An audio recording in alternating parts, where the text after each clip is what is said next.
วตังอาอิทังโคปนาติภเวทุกขนิโรโธสัจจังโยตัสสะเยวะโกปนิสาโกโนจนารโยอิทังโคปนาติภเวทุกขนิโรโธนิเดปฏิปทาริยสัจจังยังเยวะ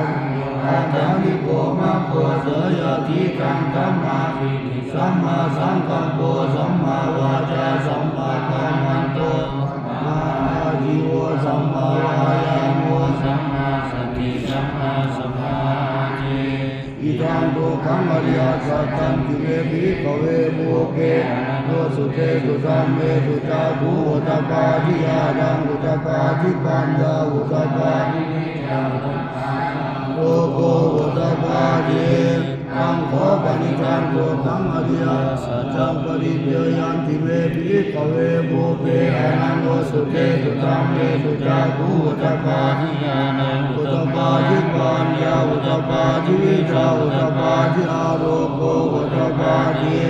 ตังโคปนิจังตุขังอริยสัจจังปริยยันติเม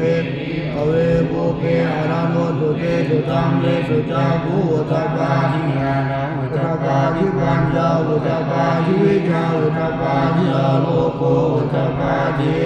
อิทังโภคะสัมพุทธโยอริยสัจจังติเวปิภเวมุเกอนันโนสุเตสุสัมเมสุจาภูอุตตปาทิยานังอุตตปาทิปัญญาอุตตปาทิวิชาอุตตปาทิอาโลโกอุตตปาทิตังโคปนิจังตุขังสัมพุทธโยอริยสัจจังมหากัปปันติวิภเวมุเกอนันโนสุเตสุสัมเมสุจาภูอุตตปาทิยานังอุตตปาทิปัญญาอุตตปาทิวิชาอุตตปาทิอาโลโกอุตตปาทิ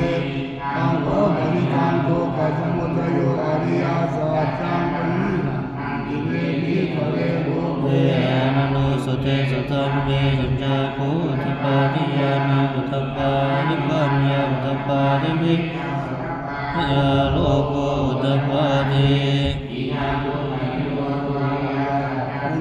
ภิกขเวมุเกนุสุเตสุธัมเมสุจาภูอุตตปาทิยานังอุตตปาทิปัญญาอุตตปาทิวิชาอุตตปาทิอาโลโกอุตตปาทิตังโคปนิจังตุขังนิโรโธอริยสัจจังจิกตังติเมภิกขเวมุเกอนันโนสุเตสุสัมเมสุจาภูอุตตปาทิยานังอุตตปาทิปัญญาอุตตปาทิวิชาอุตตปาทิอาโลโกอุตตปาทิตังโคปนิจังตุขังนิโรโธอริยสัจจังจิกตังติเมภิกขเวมุเกโนสุเตสุสัมเมสุจาภู